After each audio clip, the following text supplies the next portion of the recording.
Hello friend खुलुमहरग्रोबाय नोंथांमोनखौ गासैखौबो चेनेलाव बरायना लाग्रोनाय जाबावबाय फिन खेबसेबाव आसा खालामो नोंथांमोना बयबो मोजाङैनो दङ। दा नोंथांमोननि थाखाय आं मोनसे मोजां खौरां लाना फैदों लोगोफोर। दा भिडिअखौ स्किप खालामजासे नायलांबाय था लोगोफोर, आरो जायफ्रा चेनेलाव गोदान फैदों नोंथांमोना चेनेलखौ साबस्क्राइब खालामनानै लाबानो जाबाय। दा जोंहा गुड निउज ओंखारना फैदों लोगोफोर, आधारनिफ्राय आरोखि नङा होमबा लोगोफोर, उदय आइडेन्टिफिकेशन अथरिटी अफ इन्डियानिफ्राय जोंहा मोजां खौरां आरोखि। दा आधार कार्डखौहाय आपडेट खालामनायनि जोंहा लास्ट डेटआ जोब्बायमोन नङा होमबा लोगोफोर। दा बिनिनो लास्ट डेटखौहाय बिथांमोना बारायनानै होबावबाय आरोखि। दा खय थारिखसिम बारायनानै होखो दा बेखौ जोङो आपडेट नायगोन। बे भिडिअनि गेजेरजों आं नोंथांमोननि गेजेराव शेयार खालामलायगोन। दा नोंथांमोना नायलांबाय थादो।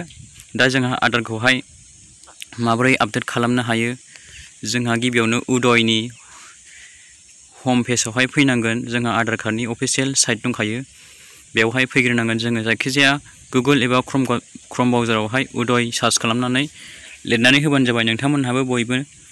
दा आङो अफिसियेल साइटआव फैखाबाय लोगोफोर, आरो नोंथांमोना आन्दायोब्ला आंनि भिडिअनि डिसक्रिपसनाव लिंक होना दोनदों, बेवहाय नोंथांमोना थांनानै डाइरेक्ट चेक खालामहैनानै आधार कार्डखौहाय आपडेट खालामना लानो हागोन आरोखि।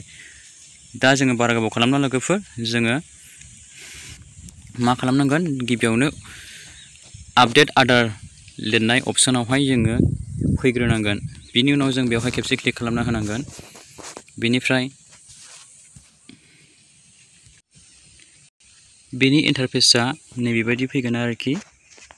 ओमफ्राय नोंथांमोना बेखौ मा खालामनांगोन, डकुमेन्ट आपडेटआवहाय नोंथांमोना क्लिक खालामबानो जाबाय आरोखि। बे डकुमेन्ट आपडेटआव सिलेक्ट खालामना होदो। बेयाव आं दा क्लिक खालामनोसै।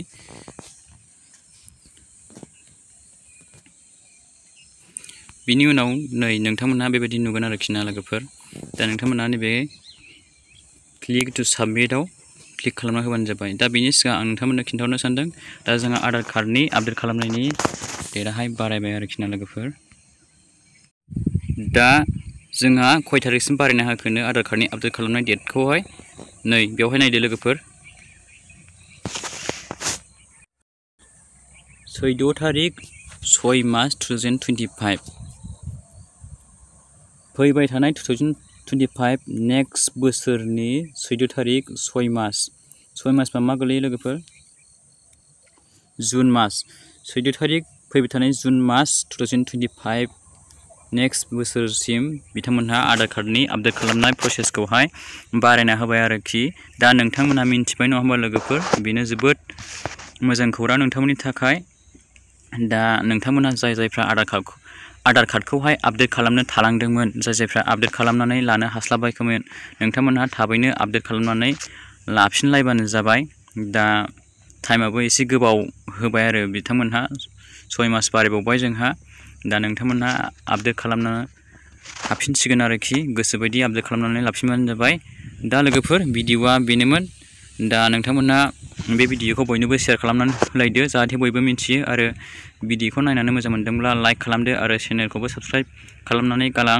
लोगोसे नटिफिकेसन बेल आइकनखौबो अलाव होनानै ला, जाहाथे आं गोदान आपडेट्सफोर लाबोबाय थायोब्ला नोंथांमोना बर' रावजों बे चेनेलनि गेजेरजों थाबैनो नोंथांमोननिसिम सिगांग्रो मोनहैयो। बिदिब्ला लोगोफोर भिडिअखौ एसेखिनियावनो दोनथ'नोसै। Thank you for watching. Next भिडिअजों लोगो मोनगोन। Bye bye and take care.